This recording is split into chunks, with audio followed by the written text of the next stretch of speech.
രാഷ്ട്രീയ തിരിച്ചടിയാകുമോ എന്നുള്ളതാണ് നമ്മുടെ ചോദ്യം. ശ്രീ ആൻഡോ അഗസ്റ്റിൻ, എങ്ങനെയാണ് തോന്നുന്നത്? ഈ രാജീവ് ചന്ദ്രശേഖരൻ കേരളത്തിലെ BJPയുടെ അധ്യക്ഷനായി വരുന്ന സമയത്ത് വന്ന ഒരു വാർത്ത എന്ന് പറയുന്നത് ഏഷ്യാനെറ്റിൻ്റെ മുതലാളി പിന്നെ BJPയെ വിലയ്ക്ക് വാങ്ങി എന്നുള്ള നിലയിലേക്കായിരുന്നു സോഷ്യൽ മീഡിയ മുഴുവൻ ആ സമയത്ത് ചർച്ച ചെയ്തത്. ഒരു സമയത്ത് കേരളത്തിൻ്റെ ഒരു BJPയുടെ ചരിത്രം എടുത്ത് പരിശോധിച്ചാൽ ഈ RSSൽ കൂടിയും ഈ സംഘപരിവാർ പ്രസ്ഥാനത്തിൽ കൂടിയും അടിത്തട്ടിൽ വർക്ക് ചെയ്ത് മുന്നോട്ട് വന്ന നേതാക്കന്മാരാണ് BJPയെ എക്കാലത്തും നേതാക്കന്മാരിൽ നിന്ന് സംസ്ഥാന അധ്യക്ഷൻ തുടങ്ങിയിട്ട് എല്ലാവരെയും നിങ്ങൾ ആരെ നോക്കിയാലും അങ്ങനെയാണ്. ഏത് മാരാർജി ഭവനിലുള്ള എല്ലാവരും ഏത് നേതാവ് നോക്കിയാലും അങ്ങനെയാണ്. കേരളത്തിൽ ചരിത്രത്തിൽ ആദ്യമായിട്ടായിരിക്കും ഒരു പുറത്തു നിന്ന് ഒരാൾ നേരെ വന്ന് BJPയുടെ സംസ്ഥാന അധ്യക്ഷനായി കാണുന്നത്. കാരണം ആ സമയത്ത് അത് ഒരു കോർപ്പറേറ്റ് സ്റ്റൈലിലാണ് അതിനെ ഡീൽ ചെയ്യപ്പെട്ടതെന്നാണ് ചർച്ച ചെയ്യപ്പെടുന്നത്. കാരണം കേരളത്തിലെ BJP നേതാക്കന്മാർക്ക് BJP ആ രീതിയിൽ കേരളത്തെ BJPനെ വളർത്താൻ കഴിഞ്ഞിട്ടില്ല. അതുകൊണ്ട് ഒരു കോർപ്പറേറ്റ് സംവിധാനത്തിൻ്റെ ഭാഗമായ ആൾ വന്ന് കൈകാര്യം ചെയ്താലേ വിജയിക്കാൻ കഴിയുള്ളൂ എന്നുള്ള ശൈലിയിൽ ഇതിനെ കൈകാര്യം ചെയ്ത് കൊണ്ടുവരാണ് കണ്ടത്. അപ്പം എന്താ ചെയ്യുന്നു, രാജീവ് ചന്ദ്രശേഖരൻ കർണാടക ബേസ് ചെയ്ത് നിന്ന ആളാണ്. അദ്ദേഹം കർണാടക രാജ്യസഭ MP ആയിരുന്നു. അദ്ദേഹം കർണാടകയിൽ രാജ്യസഭ MP ആകുന്നത് എങ്ങനെയാണ്? 2006 കർണാടക രാജ്യസഭ MP ആകുന്ന പറഞ്ഞാൽ കർണാടകയിലെ എല്ലാ MLA മാരും അദ്ദേഹത്തിന് വേണ്ടി, അദ്ദേഹം ഒരു പാർട്ടിയുടെയും ഭാഗമല്ല, പക്ഷേ അദ്ദേഹം രാജ്യസഭ MP ആയി. എങ്ങനെയാണ്? എല്ലാ MLA മാരും അദ്ദേഹത്തിന് വോട്ട് ചെയ്ത് അദ്ദേഹത്തെ രാജ്യസഭ MP ആക്കി. ഈ കർണാടക, ആന്ധ്ര, തെലങ്കാന പോലെയുള്ള സംസ്ഥാനങ്ങളിൽ നിങ്ങൾ ഈ രാജ്യസഭ MPമാരെ കാണുന്നത് എങ്ങനെയായിരിക്കും? എല്ലാം പണം കൊടുത്ത് സീറ്റ് വാങ്ങി അദ്ദേഹത്തെ രാജ്യസഭ MP ആക്കി അവിടെ ഇരിക്കുക എന്നുള്ളതാണ്. അപ്പം അതുകൊണ്ട് അവിടെ BJP എന്നോ കോൺഗ്രസ് എന്നോ അല്ലെങ്കിൽ JDS എന്നോ JDU എന്നോ ഒന്നും ഉണ്ടായിരുന്നില്ല. എല്ലാവരും ഇദ്ദേഹത്തിന് വോട്ട് ചെയ്തു. അപ്പോൾ എല്ലാവരും ആവശ്യത്തിന് പൈസ കിട്ടിക്കഴിഞ്ഞപ്പോൾ അദ്ദേഹത്തെ രാജ്യസഭ MP ആക്കി എന്നുള്ളത്. അവിടുന്ന് അദ്ദേഹം അത് കഴിഞ്ഞിട്ട് BJPയുടെ നേതാവാകുന്നു, അത് കഴിഞ്ഞ് പിന്നെ കേന്ദ്രമന്ത്രിയാകുന്നു, അദ്ദേഹം അത് കഴിഞ്ഞ് രാജ്യസഭ MP ആയി മാത്രം നിൽക്കുന്നു, അത് കഴിഞ്ഞ് അദ്ദേഹം കേരളത്തിലേക്ക് വരുന്നു എന്നുള്ളതാണ്. അപ്പം ഇവിടുത്തെ കേരളത്തിലെ BJP നേതാക്കന്മാർക്കും BJPയുടെ അണികൾക്കും അത് അത്ര ദഹിക്കണമെന്നില്ല. കാരണം എന്തുകൊണ്ടാണ്? അവർ ഈ പറഞ്ഞ CPM-നോടും BJP-നോടും പടവെട്ടി വിജയിച്ച് കയറി വരുന്ന ഒരു നേതാവിനെയാണ് പ്രതീക്ഷിക്കുന്നത്. കാരണം അവർക്ക് എന്താണ്, ഒരു കണ്ണൂരിലൊക്കെ പോയി നോക്കിയിട്ടുണ്ടെങ്കിൽ എന്താണ് BJP അല്ലെങ്കിൽ RSS CPM അക്രമം എന്താണ്, കോൺഗ്രസ് അക്രമം എന്താണ്, ഇതൊക്കെ കണ്ട് ശീലിച്ച BJP നേതാക്കന്മാരാണ്. അവരെ സംബന്ധിച്ചിടത്തോളം അവരെ നെഞ്ചിലൊരു മുറിവാണ്. കാരണം ഇതൊന്നും അറിയാത്തൊരു നേതാവ് കോർപ്പറേറ്റ് സ്റ്റൈലിൽ ഈ കാര്യം ചെയ്യാൻ വരുന്നു. അദ്ദേഹം വന്നിട്ട് ആദ്യം തന്നെ കാവിക്കൊടി എടുത്ത് മാറ്റുന്നു, അദ്ദേഹം ആദ്യം തന്നെ കളർ എടുത്ത് മാറ്റുന്നു, പിന്നെ ചുവപ്പ് കൊണ്ടിരുന്നു, പച്ച എടുത്ത് മാറ്റുന്നു, അതിന് പകരം വെള്ളം കൊണ്ടുവരുന്നു. ഇതൊക്കെ നടത്താൻ തീരുമാനിക്കുകയാണ്. അപ്പം ഇങ്ങനെ ഒരു BJP സംവിധാനത്തെ കൈകാര്യം ചെയ്ത് കൊണ്ടുവരാൻ കഴിയുമോ എന്നുള്ളത് അദ്ദേഹം തന്നെ പരീക്ഷിച്ചുകൊണ്ടിരിക്കുകയാണ്. നടക്കുമോ ഇല്ലയോ എന്നുള്ളത്. കാരണം പല നേതാക്കന്മാരെ അടുപ്പിക്കുന്നില്ല. പല നേതാക്കന്മാർ കേരളത്തിൽ രാജീവ് ചന്ദ്രശേഖരൻ വരുന്നതിന് മുൻപ് ആരൊക്കെയാണ് നേതാവാകുക എന്നുള്ളത് മനസ്സിലാക്കാൻ വേണ്ടിയിട്ട്, അല്ലെങ്കിൽ ആരാണ് സംസ്ഥാന അധ്യക്ഷനാകുക എന്ന് അറിയാതെ ജനങ്ങൾ ഉഴലിയായിരുന്നു. കാരണം അദ്ദേഹത്തെ പ്രതീക്ഷിക്കുന്നില്ലല്ലോ. കാരണം കേന്ദ്രത്തിൽ നിന്നൊരു ഒരു കോർപ്പറേറ്റ് ഭരണം കൈകാര്യം ചെയ്ത ആൾ ഇങ്ങോട്ട് വരുമെന്നൊന്നും പ്രതീക്ഷിക്കുന്നില്ല. അപ്പം കേരളത്തിലെ ജനങ്ങളും നേതാക്കന്മാർ ശോഭാ സുരേന്ദ്രൻ പ്രസിഡന്റ് ആവുമെന്ന് പറയുന്നു, V മുരളീധരൻ തിരിച്ചു വരുമെന്ന് പറയുന്നു, MD രമേശ് നേതാവാകുമെന്ന് പറയുന്നു, സംസ്ഥാന അധ്യക്ഷനാകുമെന്ന് പറയുന്നു. അങ്ങനെ ഒരു വലിയ രീതിയിൽ ചർച്ച ചെയ്യുന്ന സമയത്ത് നടന്നു. ഒരു സുപ്രഭാതത്തിൽ ഇദ്ദേഹം വരുന്നതെന്നുള്ളതാണ്. അദ്ദേഹം വന്നതിന് ശേഷം കേരളത്തെ സംബന്ധിച്ചിടത്തോളം വലിയ BJPയിൽ മാറ്റങ്ങൾ പ്രതീക്ഷിച്ചിരുന്നു, വലിയ രീതിയിൽ മാറ്റങ്ങൾ പ്രതീക്ഷിച്ചിരുന്നു. അദ്ദേഹം അനൂപ് ആൻ്റണിയെ കൊണ്ടുവരുന്നു, ഷോൺ ജോർജിനെ കൊണ്ടുവരുന്നു, ക്രിസ്ത്യൻ ഇൻറോഡ് ഉണ്ടാക്കാൻ ശ്രമിക്കുന്നു. അതുപോലെ തന്നെ നമ്മുടെ പല ക്രിസ്ത്യൻ വിഷയങ്ങളിലും ഈ സ്ഥലത്തിൻ്റെ വിഷയം, ഇത് മുനമ്പം വിഷയത്തിലടക്കം വലിയ കാര്യമായ ഇടപെടൽ നടത്തുന്നു. ക്രിസ്ത്യൻ സഭകളെ കൂടെ നിർത്താൻ ശ്രമിക്കുന്നു. ക്രിസ്ത്യൻ നേതാക്കന്മാരെ സംസ്ഥാന ജനറൽ സെക്രട്ടറി സ്ഥാനത്തേക്ക് കൊടുക്കുന്നു. അപ്പം വലിയ രീതിയിൽ ഇൻറോഡ് ഉണ്ടാക്കാൻ ശ്രമിക്കുകയും മറ്റുള്ള വിഭാഗങ്ങളെ മുഴുവൻ RSS, അടിസ്ഥാനപരമായി RSS BJP സംവിധാനങ്ങൾ കൈവശം വെച്ചിരുന്ന ആൾക്കാരെ മുഴുവൻ തഴയുകയും ചെയ്തു. ഒരു പുതിയ സംവിധാനത്തെ ഡെവലപ്പ് ചെയ്ത് കൊണ്ടുവരാം എന്ന് പ്രതീക്ഷിച്ചിട്ടാണ്. ഇപ്പോൾ വരുന്ന ഒരു പ്രശ്നം എന്ന് പറയുന്നത്, ഇദ്ദേഹം ഒരു കോർപ്പറേറ്റ് സംവിധാനത്തിൻ്റെ ഭാഗമായി നിൽക്കുമ്പോൾ ഉണ്ടാകുന്ന പ്രശ്നം, ഒരു കോർപ്പറേറ്റ് സംവിധാനത്തിൻ്റെ നേതാവിന് രാഷ്ട്രീയത്തെ കൈകാര്യം ചെയ്യാൻ കഴിയുമോ എന്നുള്ളതാണ്. അപ്പം അദ്ദേഹം ഏഷ്യനെറ്റിൽ പോകുന്ന സമയത്ത് അദ്ദേഹം കോർപ്പറേറ്റ് നേതാവും, അദ്ദേഹം ജൂപ്പിറ്ററിൽ പോകുന്ന സമയത്ത് അവിടെ കോർപ്പറേറ്റ് നേതാവും, അദ്ദേഹത്തിന് വലിയ കമ്പനികളുടെ തലപ്പത്തിൽ ചെല്ലുന്ന സമയത്ത് അവിടെ കോർപ്പറേറ്റ് ആളായിട്ടും, അതേ ആൾ BJPയിൽ വരുന്ന സമയത്ത് സാധാരണക്കാരൻ ആളായിട്ട് പ്രവർത്തിക്കുകയും വേണം. അപ്പോൾ ചോദിച്ചാൽ പറയും, അയ്യോ അതെൻ്റെ അല്ല, അത് ഞാൻ ഭാഗമല്ല, പക്ഷേ എന്താണ്, ഞാനാണ്, ഇത് ഞാനല്ല, ഞാൻ വേറെ ആളാണെന്ന് പറയുന്ന പോലെയാണ്.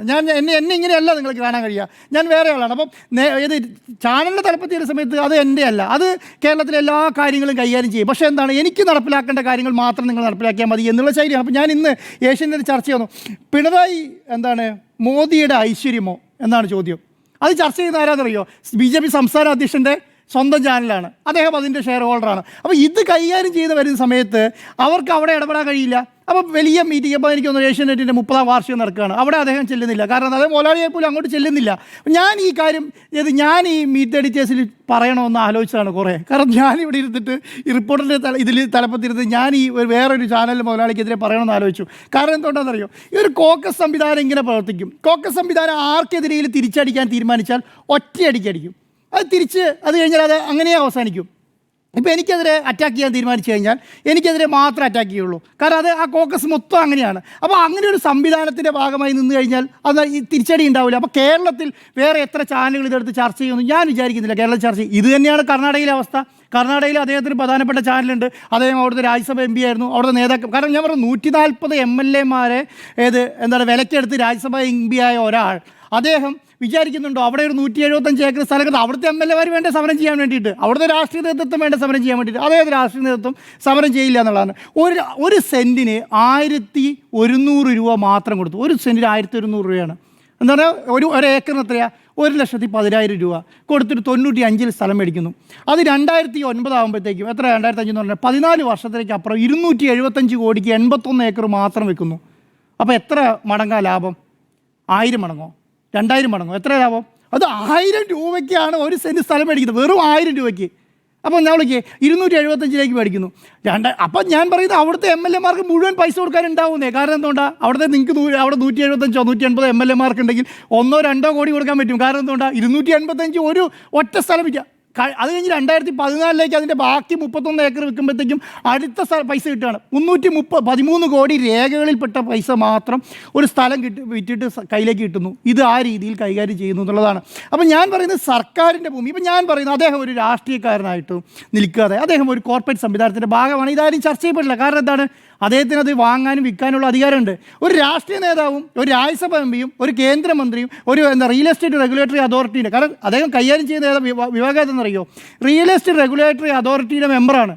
കാരണം ഇന്ത്യയിൽ നടക്കുന്ന റിയൽ എസ്റ്റേറ്റ് കൈകാര്യം ചെയ്യുന്ന റെഗുലേറ്ററി ബോർഡിൻ്റെ മെമ്പറായിക്കൊണ്ട് അദ്ദേഹം ഈ റിയൽ എസ്റ്റേറ്റ് കച്ചവടം ചെയ്യാൻ തീരുമാനിച്ചിട്ടുണ്ടെങ്കിൽ അത് ശരിയായ പരിപാടിയല്ല എന്നുള്ളതാണ്. അദ്ദേഹം അത് വേറെ കാര്യം എന്താണ്? സർക്കാർ ഏറ്റെടുത്ത് ഫ്രീ ആയിട്ട് കൊടുക്കുകയാണ്. പൊസിഷൻ കൊടുക്കുക. ജിമ്മി സാർ നേരത്തെ പറഞ്ഞ പോലെ പൊസിഷൻ കൊടുക്കുകയാണ് അദ്ദേഹത്തിന്. പൊസിഷൻ കൊടുത്തു കഴിഞ്ഞാൽ എങ്ങനെയാണ് കൈകാര്യം ചെയ്യുക? പൊസിഷൻ കൊടുത്തു കഴിഞ്ഞാൽ ആ പൊസിഷൻ കാലാവധി ഇപ്പോൾ 30 വർഷത്തെ. ഇപ്പോൾ കിൻഫ്രൻ്റെ സ്ഥലം കേരളത്തിലുണ്ട്. നമുക്ക് പോയി ലീസിനെടുക്കാം.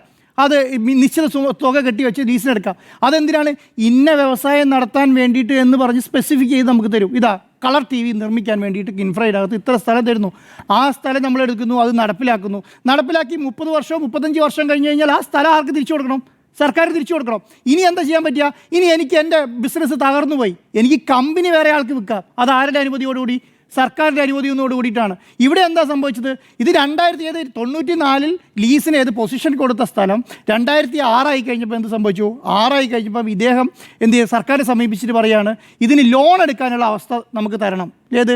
ഈ സ്ഥലത്ത് ലോൺ എടുക്കാനുള്ള സംവിധാനം തരണം എന്ന് പറയുന്നു. അപ്പോൾ ലോൺ എടുക്കാനുള്ള ഇത് കൊടുക്കുന്നു. കൂടെ എന്ത് ചെയ്ത് വിൽക്കാനുള്ള അനുമതിയും കൊടുക്കുന്നു. ആ മന്ത്രിയുടെ പേര് എന്താ പറയുക? കട്ട സുബ്രഹ്മണ്യം എന്നാണ് അദ്ദേഹത്തിൻ്റെ പേര്.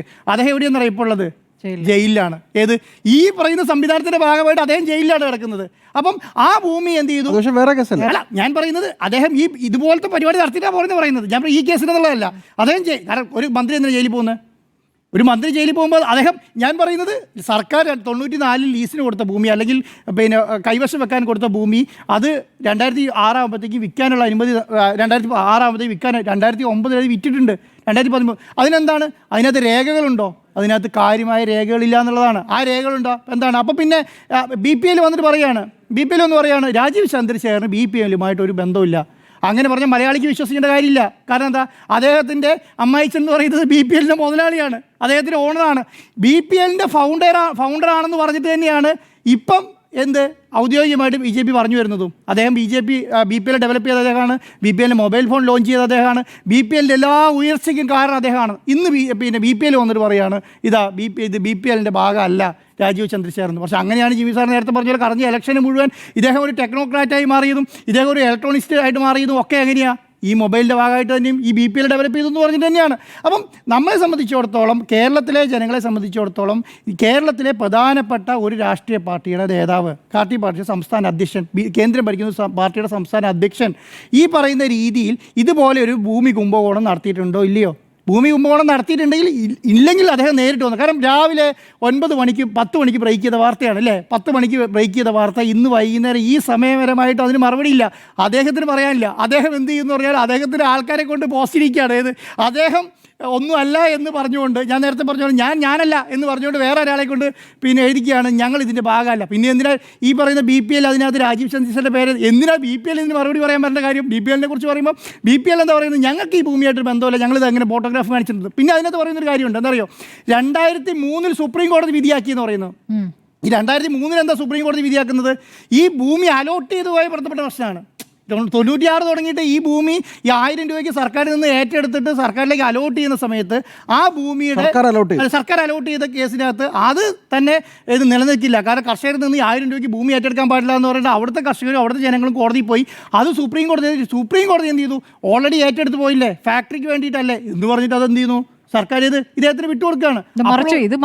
ഇത് അതല്ല, ഇതെന്താന്ന് പറഞ്ഞാൽ അങ്ങനെ കിട്ടിയ ഭൂമിക്ക് പിന്നീട് എന്ത് ചെയ്യുക, ലോൺ എടുക്കാൻ പോകുന്നു. അത് ഞാൻ പറയുന്നത് സ്റ്റെപ്പായിട്ട് ഇതിനെ കൈകാര്യം ചെയ്ത് മോട്ടിയോ. അപ്പം നമ്മൾ പറയുന്നത് എന്താണ്, ഇപ്പോഴാണ് രാജീവ് ചന്ദ്രശേഖർ ടെക്നോക്രാറ്റ് ആകുന്നത്. ഇതിന് മുൻപ് എങ്ങനെ പണം ഉണ്ടാക്കി എന്നുള്ളതാണല്ലോ പ്രശ്നം. അത് അന്വേഷിക്കട്ടെ, അതാണ് ഞാൻ പറയുന്നത്. 333 കോടി 2013 കിട്ടിയാൽ 2009 കിട്ടിയിട്ടുണ്ടെങ്കിൽ 2010 കിട്ടിയിട്ടുണ്ടെങ്കിൽ 2025 ആകുമ്പോൾ അത് 1000 കോടി 10,000 കോടി ആവും. കാരണം അത്രയും സംവിധാനമുണ്ട്, രാഷ്ട്രീയ പിൻബലമുണ്ട്, കേന്ദ്രമന്ത്രിയാവുന്നുണ്ട്, രാജ്യസഭ MP ആവുന്നുണ്ട്, സംസ്ഥാനത്തെ ഒരു പ്രധാനപ്പെട്ട പാർട്ടിയുടെ സംസ്ഥാന അധ്യക്ഷനാവുന്നുണ്ട്. അപ്പോൾ കേരളത്തെ സംബന്ധിച്ചിടത്തോളം ഇങ്ങനെയുള്ള ഒരാളെ വെച്ചിട്ട് ഇങ്ങനെയുള്ളൊരു കാര്യങ്ങൾ കൈകാര്യം ചെയ്തിട്ട് സംസ്ഥാനത്തെ BJPയുടെ അടുത്ത തെരഞ്ഞെടുപ്പ് 2026 ടെക്നിക്കലി BPL കിട്ടിയെന്നാണ് പറയുന്നത്. ടെക്നിക്കലി അതാ ഞാൻ പറയുന്നത് BPL കിട്ടിയിട്ടില്ല. അത് അല്ലെങ്കിൽ അദ്ദേഹം ഒന്ന് പറയട്ടേന്നേ, ഞാൻ BPL ആയിട്ടൊരു ബന്ധമില്ല, ഞാൻ ഇങ്ങനെ ഒരു കാര്യം ചെയ്തിട്ടില്ല, ഞാൻ ഇതിനകത്ത് ഒരു നീക്കുപോക്ക് നടത്തിയിട്ടില്ല, 1994 ഞാൻ ഈ BPL അകത്തില്ല, 96 ഞാൻ ഇതിലില്ല, 2003 ഞാനില്ല, 2008 ഞാനില്ല എന്ന് പറയട്ടെ. ഞാൻ പറഞ്ഞത് 2026 BPL രാജീവ് ചന്ദ്രശേഖരൻ ഉണ്ടോ ഇല്ലയോ എന്നുള്ളതല്ല ചോദ്യം, 2025 രാജീവ് ചന്ദ്രശേഖരൻ ഉണ്ടോ എന്നല്ല. ഞാൻ ചോദിക്കുന്നത് 1996 2006 2009 BPLൻ്റെ ഭാഗമായിട്ടുണ്ടോ എന്നുള്ളത് അറിഞ്ഞാൽ മതി. അത് ചർച്ച ചെയ്യപ്പെടുമെന്ന് ഞാൻ വിചാരിക്കുന്നില്ല. കേരളത്തിലെ മാധ്യമങ്ങളെല്ലാം എടുത്തിട്ട് രാവിലെ തുടങ്ങി ഇത് വരും. അത് കേരളത്തിലെ പ്രധാനപ്പെട്ട രാഷ്ട്രീയ പാർട്ടികൾ ചർച്ച ചെയ്യുന്നില്ല എന്ന് ഞാൻ പറയുന്നത്. ഇപ്പം CPM ആണിത് കാര്യമായിട്ട് എടുത്തത്, ഗോവിന്ദ മാഷ് CPI CPM ഒക്കെയാണ് കാര്യമായിട്ട് ചർച്ച ചെയ്യുന്നത്. അപ്പം പക്ഷേ മറ്റേതെന്താണ്, പ്രധാനപ്പെട്ട പാർട്ടിയെ സംബന്ധിച്ചിടത്തോളം എന്താണ്, നാളെ രാവിലെ ഏഷ്യനെറ്റ് ചർച്ചയ്ക്ക് പോയിരിക്കേണ്ടതാണ്. അദ്ദേഹത്തിന് മുതലാളിക്കെതിരെ അത് ചർച്ച ചെയ്യാൻ കഴിയില്ല. അപ്പോൾ ഏഷ്യനെറ്റിനെ കുറിച്ചിട്ട് ഇപ്പോൾ കോൺഗ്രസ് നേതാക്കന്മാർ രാവിലെ ഒന്ന് പറയുന്നു, ഞാനിട്ട് വിചാരിക്കുന്നില്ല. അത് BJPയുടെ അധ്യക്ഷനായതുകൊണ്ടല്ല. BJPയുടെ അധ്യക്ഷന് മാത്രം കിട്ടുകയാണെങ്കിൽ എന്ത് സംഭവിച്ചേനെ, ഇതിന് ചർച്ചയ്ക്ക് എടുത്തേനെ. പക്ഷേ ഇന്ന് രാവിലെ ചർച്ചയ്ക്ക്. അപ്പോൾ ഞാൻ വേറൊരു കാര്യം ശ്രദ്ധിച്ചൊരു കാര്യം, ഈ വാർത്ത ബ്രേക്ക് ചെയ്യുന്ന സമയത്ത് ഈ CPIയുടെ നാഷണൽ സെക്രട്ടറി സംസാരിക്കുന്ന സമയത്ത് ഏഷ്യനെറ്റിൻ്റെ മൈക്ക് മാത്രം വലിച്ചു പോകുന്നുണ്ട്. ഏഷ്യനെറ്റിൻ്റെ മൈക്ക് അതിനകത്തുണ്ട്, ആ ഏഷ്യനെറ്റ് മാത്രം വലിച്ചു. കാരണം അത് അവിടെ ടെലികാസ്റ്റ് ഉദ്ദേശിക്കുന്നില്ല എന്നുള്ളതാണ്. അപ്പോൾ കേരളത്തെ സംബന്ധിച്ചിടത്തോളം BJPയുടെ സംസ്ഥാന അധ്യക്ഷനെതിരെ ഒരു ആരോപണം വരുന്ന സമയത്ത് ആരോപണത്തിന് ക്ലാരിറ്റിയോടുകൂടി മറുപടി പറയുക, ഇതാ ഞാൻ ഇങ്ങനെ ഒന്നും ചെയ്തിട്ടില്ല, എൻ്റെ ഈ കാര്യങ്ങളൊന്നും നടത്തിയിട്ടില്ല എന്ന് പറഞ്ഞിട്ടുണ്ടെങ്കിൽ അതോടുകൂടി അവസാനിച്ചു. കേരളത്തെ സംബന്ധിച്ചിടത്തോളം എന്താണ്, കേരളത്തിലെ BJP പ്രവർത്തകരെ സംബന്ധിച്ചിടത്തോളം ഉള്ള പ്രശ്നം, നമ്മുടെ സംസ്ഥാന അധ്യക്ഷൻ എന്ന് പറയുന്നത് ക്ലീൻ ആയിരിക്കണം, നീറ്റായിരിക്കണം. അദ്ദേഹം കോർപ്പറേറ്റ് ബിസിനസ് നടത്തിക്കൊണ്ടേ കുഴപ്പമില്ല. പക്ഷേ കോർപ്പറേറ്റ് ബിസിനസ്സായി BJPയെ നടത്തിക്കൊണ്ട് പോകുന്നതിന് എതിർപ്പാണ് ഈ പറയുന്ന പ്രധാനപ്പെട്ട നേതാക്കന്മാരെല്ലാം വിട്ടുനിൽക്കുന്നത്. കാരണം എന്താണ്, ഇങ്ങനെയല്ല BJPയെ കൊണ്ടു നടക്കുന്നത്, ഇങ്ങനെയല്ല കേരളത്തിലെ BJP വളർന്ന് ഈ പറയുന്ന 18% 19% വോട്ടിംഗ് ഷെയറിലേക്ക് എത്തിയത് BJPനെ ഇങ്ങനെ വളർത്തിക്കൊണ്ടുവന്നിട്ടല്ല എന്നുള്ളതാണ് പറയുന്നത്. അപ്പോൾ ആ അർത്ഥത്തിൽ BJPക്ക് രാജീവ് ചന്ദ്രശേഖരൻ ഇതുപോലെയുള്ള ഇടപാടുകൾ തിരിച്ചടിയാകുമോ എന്ന് ചോദിച്ചാൽ 100% തിരിച്ചടിയാകും എന്നുള്ളതാണ് എൻ്റെ അഭിപ്രായം ഈ കാര്യത്തിനകത്ത്.